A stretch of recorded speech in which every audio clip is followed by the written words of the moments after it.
स्वागत है दोस्तों आप सभी का एके इंडिया यूट्यूब चैनल में और daily dose of current affairs के एक नए सेशन जो कि 27 फरवरी 2019 के लिए टॉप 10 क्वेश्चन लेकर के आ गए, जो कि आपके एसएससी, रेलवे और बैंकिंग के एग्जाम के लिए बहुत ही ज़्यादा इंपॉर्टेंट है। दोस्तों मैं अनअकैडमी के ऊपर भी पढ़ाता हूं, जहां पर आप सभी को सुबह में करंट अफेयर और शाम को टॉप 25 के जीके जीएस की क्लासेस मिलती है और आरपीएफ, एसएससी और बिहार पुलिस की तैयारी यहां करवाई जा रही है। तो अभी तक आपने मुझे फॉलो नहीं किया तो फॉलो कर लीजिए और सभी कोर्सेज को एनरोल एंड सेव कर लीजिए, ताकि आपको सभी कोर्सेज के नोटिफिकेशन मिलते रहे। और कोर्सेज को 5 स्टार रेटिंग देना बिल्कुल मत भूलिएगा। अगर कोई डाउट होता हो तो आप नीचे कमेंट सेक्शन में कर सकते हो और आप हमसे बात भी कर सकते हो। अगर ये वीडियो आप सभी को पसंद आती है, क्वेश्चन आप लोगों को पसंद आते हैं, तो इस वीडियो को लाइक करके अपने दोस्तों के साथ शेयर कर दीजिएगा। और डेली क्लासेस के लिए, डेली के करंट अफेयर के लिए आप हमारे चैनल को सब्सक्राइब करके बेल आइकन को भी दबा सकते हैं। दोस्तों आज का जो पहला क्वेश्चन है कि राम जन्मभूमि बाबरी मस्जिद भूमि विवाद मामले की सुनवाई करने वाली सर्वोच्च न्यायालय की पीठ में कितनी न्यायाधीश हैं।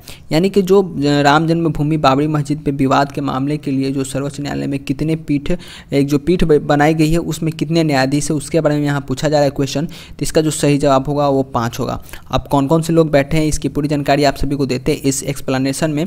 अब ये 26 फरवरी 2019 की घटना है कि भारत के मुख्य न्यायाधीश CJI यानी कि चीफ जस्टिस ऑफ इंडिया जो रंजन गोगोई हैं, उनकी अध्यक्षता वाली सुप्रीम कोर्ट की संविधान पीठ ने राजनीतिक रूप से संवेदनशील राम जन्मभूमि बाबरी मस्जिद भूमि विवाद मामले की सुनवाई शुरू की है और नई 5 न्यायाधीशों वाली बेंच में, जिसमें जस्टिस SA बोबड़े और BY चंद्रचूड़, अशोक भूषण और SA नाजिर शामिल हैं, से सुनवाई शुरू करने के लिए कार्यक्रम तैयार करने के लिए एक तारीख तय करने की उम्मीद है। यानी कि ये जो 5 लोग हैं, ये आपके इस बैठक जो है आपकी राम बाबरी मस्जिद के जो विवाद है सर्वोच्च न्यायालय के पीठ में, इतने 5 लोग जो हैं, जितने भी न्यायाधीश से 5 न्यायाधीश वो शामिल होंगे। अगला क्वेश्चन आता है कि किस देश ने 24 फरवरी 2019 को चाबहार बंदरगाह के माध्यम से पहली बार भारत को माल निर्यात करना शुरू किया है। तो फ्रेंड्स इसका सही उत्तर होगा अफगानिस्तान। अफगानिस्तान ने पहली बार 24 फरवरी 2019 को चाबहार,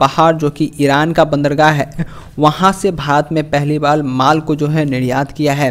अब देखो इसकी एक्सप्लेनेशन की बात कर लेते हैं। तो 24 फरवरी 2019 की ये घटना है जबकि अफगानिस्तान ने ईरान में चाबहार बंदरगाह के माध्यम से भारत में निर्यात शुरू किया है और ये पहली बार है जब अफगानिस्तान ने पाकिस्तान मार्ग को दरकिनार कर भारत को माल निर्यात किया है और 570 टन सूखे मेवे, वस्त्र, कालीन और खनिज उत्पादन ले जाने वाले 3 ट्रकों को पश्चिमी अफगान शहर जारंज से ईरान तक चाबहार तक भेजा गया है और ये फिर ईरान से जो है भारत तक ये जो माल है वो पहुंच जाएंगे।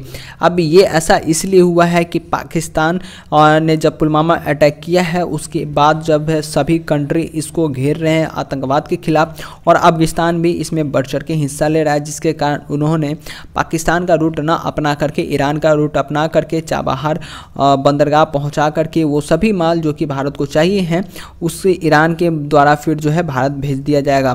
तो किसी भी तरह हो अंतर्राष्ट्रीय स्तर पे पाकिस्तान को घेरने की कोशिश पूरी तरह से किया जा सका है। अगला क्वेश्चन आता है दिल्ली सरकार ने 26 फरवरी 2019 को कितने करोड़ रुपए का बजट पेश किया है। अब देखो फ्रेंड 26 फरवरी 2019 की घटना है कि दिल्ली सरकार ने बजट को पेश किया है, तो तकरीबन 60,000 करोड़ रुपए की दिल्ली सरकार ने बजट पेश किया है और यहाँ पर फुल एक्सप्लेनेशन आप सभी को यहाँ देखने को मिल जाएगा, जहाँ पर 26% जो है यहाँ शिक्षा में जो है ये पैसे को खर्च किया जाएगा। आप देख सकते हो फ्रेंड्स, यहाँ दिल्ली सरकार ने 26 फरवरी 2019 को राज्य विधानसभा में 2019-20 के लिए 60,000 करोड़ रुपए के बजट को पेश किया है और बजट को पेश करते हुए उप मुख्यमंत्री और वित्त मंत्री जो है मनीष सिसोदिया ने कहा है कि कुल बजट का 26% भाग जो है वो शिक्षा में भी खर्च किया जाएगा, जो कि एक बहुत ही अच्छी पहल है दिल्ली सरकार के द्वारा। अब देखो फ्रेंड्स, ये जो क्वेश्चन है आप सभी के दिल्ली MTS और दिल्ली पुलिस की तैयारी करने के लिए बहुत ही इंपॉर्टेंट है कि कितनी जो बजट है 2019-20 के लिए पेश किया गया, ये बहुत ही इंपॉर्टेंट फैक्ट्स है। अगला क्वेश्चन है कि निम्नलिखित देशों में से किसने 25 फरवरी 2019 को एक नए संविधान के लिए मतदान किया है। तो फ्रेंड्स एक नया देश है जो कि 25 फरवरी 2019 को नए संविधान के लिए मतदान किया, तो वो देश है क्यूबा। और क्यूबा ने एक नए संविधान के लिए सभी लोगों ने जनमत संग्रह कर करके यहाँ पर एक नया संविधान के लिए मतदान किया है। फुल एक्सप्लेनेशन फ्रेंड्स यहाँ आप सभी को मिल जाएगा। क्यूबा में 25 फरवरी 2019 को मतदाताओं ने एक नए संविधान पर एक नए जनमत संग्रह का भाग लिया, जो निजी संपत्ति की मान्यता का विस्तार करता है, ठीक है, जो कि निजी संपत्ति को लेकर के यहाँ पर जनमत संग्रह किया गया। और जनमत संग्रह में केवल हाँ या कोई विकल्प नहीं था, ऐसा कुछ इन्होंने अपना फेवर में बनाया था कि आखिर क्या करना चाहिए। और इस नए संविधान को 1976 के संस्करण की जगह मुक्त बाजार और निजी निवेश में एक समिति भूमिका की मान्यता है, लेकिन केवल कम्युनिस्ट पार्टी को ही इसको नियंत्रण जो दिया गया है। और यह समाजवाद को देश की एकमात्र विचारधारा के रूप में भी दर्शाता है। अगला क्वेश्चन है फ्रेंड्स आप सभी के सामने कि अमेरिका राष्ट्रपति डोनाल्ड ट्रंप ने किस देश के आयात पर टैरिफ बढ़ाने के लिए 1 मार्च की सीमा जो समय सीमा बढ़ाने का फैसला लिया है। 1 मार्च तक जो है समय सीमा बढ़ाने का फैसला लिया गया है, वो चीन के साथ फ्रेंड्स ऐसा किया गया है। और चीन के आयात पर टैरिफ जो बढ़ाने के लिए 1 मार्च तक का जो समय सीमा वो बढ़ाने की यहाँ बात कही गई है। अगर फुल एक्सप्लेनेशन की यहाँ बात करते हैं फ्रेंड्स यहाँ पर, तो अमेरिका राष्ट्रपति जो डोनाल्ड ट्रंप ने सीधा कहा है कि 1 मार्च से लागू होने वाली चीनी आयातों पर शुल्क बढ़ाने की समय सीमा बढ़ाएंगे। और अमेरिकी राष्ट्रपति ने कहा है कि वो अपने चीनी समकक्षों शी जिनपिंग के साथ मारे लागो में एक शिखर सम्मेलन की योजना बना रहे हैं और व्यापार समझौतों को अंतिम रूप देने के लिए इन्होंने ये समझौता और ये जो सम्मेलन है उसकी में वो लोग भाग भी लेंगे, ठीक है। तो बहुत ही इंपॉर्टेंट फैक्ट है, इससे आप लोग बहुत ही ज़्यादा ध्यान दीजिएगा। अब देखो यहाँ पर अगला क्वेश्चन आता है कि हरियाणा सरकार ने वित्त वर्ष 2019-20 के लिए कर मुक्त बजट कितना प्रस्तुत किया है। अब देखो फ्रेंड्स हरियाणा सरकार ने भी अपने बजट को पेश किया है 25 फरवरी 2019 को, और लेकिन उन्होंने कर मुक्त जो है बजट को पेश किया है। तो इनका जो बिल्कुल सही जवाब होगा 1,32,000 करोड़ रुपए का यहाँ पर बजट जो है लगभग पेश किया गया है हरियाणा सरकार के द्वारा। अगर फुल एक्सप्लेनेशन की बात करते हैं तो हरियाणा के वित्त मंत्री कैप्टन अभिमन्यु ने 25 फरवरी 2019 को राज्य विधानसभा में 2019-20 के लिए 1,32,00,000 करोड़ रुपए की कुल बजट पेश यहाँ पर किया है।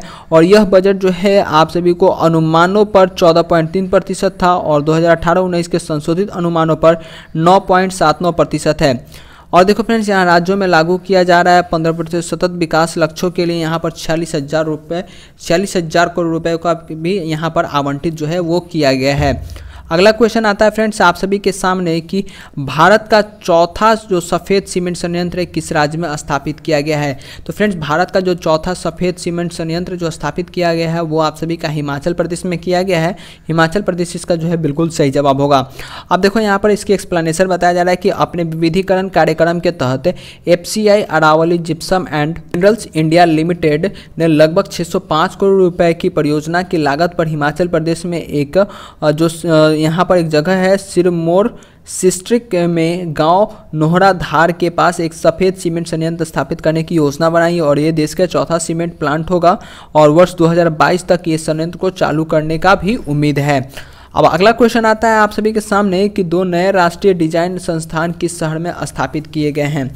2 नए राष्ट्रीय डिजाइन संस्थान के बारे में यहाँ पूछा जा रहा है कि जो 2 नए डिजाइन संस्थान है वह कहाँ स्थापित किए गए हैं। तो भोपाल और जोरहाट में जो है इसे किया गया है। भोपाल की बात कर लेते तो मध्य प्रदेश, जोरहाट की बात कर लेते तो यह आपके असम में पड़ती है। अगर फुल एक्सप्लेनेशन की बात करते हैं तो केंद्रीय वाणिज्य एवं उद्योग और नागरिक उड्डयन मंत्री सुरेश प्रभु, यानी कि सुरेश प्रभु के किस किस चीज़ का कार्यभार मिला है। तो केंद्रीय वाणिज्य और उद्योग मंत्री है और साथ ही साथ नागरिक के उड्डयन मंत्री भी सुरेश प्रभु हैं। उन्होंने 22 फरवरी 2019 को नई दिल्ली में वीडियो कॉन्फ्रेंस के माध्यम से मध्य प्रदेश के भोपाल और असम के राष्ट्रीय डिजाइन संस्थान और जो कि असम के जोरहाट में था उसका उद्घाटन किए हैं। और कुल मिलाकर 4 नए NID है जो कि आंध्र प्रदेश में एक पड़ता है, असम जोरहाट में पड़ता है, मध्य प्रदेश भोपाल में और हरियाणा कुरुक्षेत्र में कुल परिव्यय के साथ 434 करोड़ रुपए की ये से लागत के साथ जो है बनाया गया है। अगला क्वेश्चन है किस शहर ने चौथे health globe digital health partnership summit की मेजबानी की है। तो फ्रेंड्स इसका जो सही जवाब होगा वो नई दिल्ली होगा। नई दिल्ली में जो है 4th health globe digital health partnership summit की मेजबानी की गई है। अगर इसकी फुल एक्सप्लेनेशन की बात करते हैं तो JB नड्डा जो है केंद्रीय स्वास्थ्य एवं परिवार कल्याण मंत्री 25 फरवरी 2019 को नई दिल्ली में चौथे वैश्विक डिजिटल स्वास्थ्य भागीदारी शिखर सम्मेलन का उद्घाटन किया है। और वैश्विक डिजिटल स्वास्थ्य भागीदारी सरकारों, सरकारी एजेंसियों और बहुराष्ट्रीय कंपनियों के एक अंतर्राष्ट्रीय सहयोग में सुधार के लिए जो है यहाँ समर्पित किया गया है। सबूत आधारित डिजिटल प्रौद्योगिकी और के सर्वोत्तम उपयोग के माध्यम से अपने नागरिकों को स्वस्थ और भलाई के लिए यहाँ पर जो है काम किया जाएगा। दोस्तों आज का जो आखिरी क्वेश्चन है, भारतीय रेलवे में पारदर्शिता लाने के लिए रेल दृष्टि डैशबोर्ड को किसने लॉन्च किया? तो फ्रेंड्स ये बहुत ही इंपॉर्टेंट क्वेश्चन है। रेल दृष्टि डैशबोर्ड को लॉन्च किसने किया है? तो फ्रेंड्स ये पीयूष गोयल ने किया है, क्योंकि पीयूष गोयल जो है हमारे भारतीय रेलवे के रेल मंत्री हैं। अगर एक्सप्लेनेशन की बात करते हैं तो केंद्रीय रेल मंत्री पीयूष गोयल ने रेल दृष्टि डैशबोर्ड लॉन्च किया, जो विभिन्न स्रोतों से जानकारी को एक ही मंच पर लाएगा और देश में प्रत्येक नागरिक का प्रमुख सांख्यिकी और मापदंडों पर पहुंच प्रदान करेगा। और दोस्तों आप सभी को ये 10 क्वेश्चन कैसा लगा जरूर बताइएगा नीचे कमेंट सेक्शन में। अगर आप लोगों को पसंद आती है तो आप लोग इसे लाइक ज़रूर कर दीजिएगा, अपने दोस्तों के साथ शेयर कर दीजिएगा और डेली करंट अफेयर के लिए आप हमारे चैनल को सब्सक्राइब करके बेल आइकन को भी दबा सकते हैं।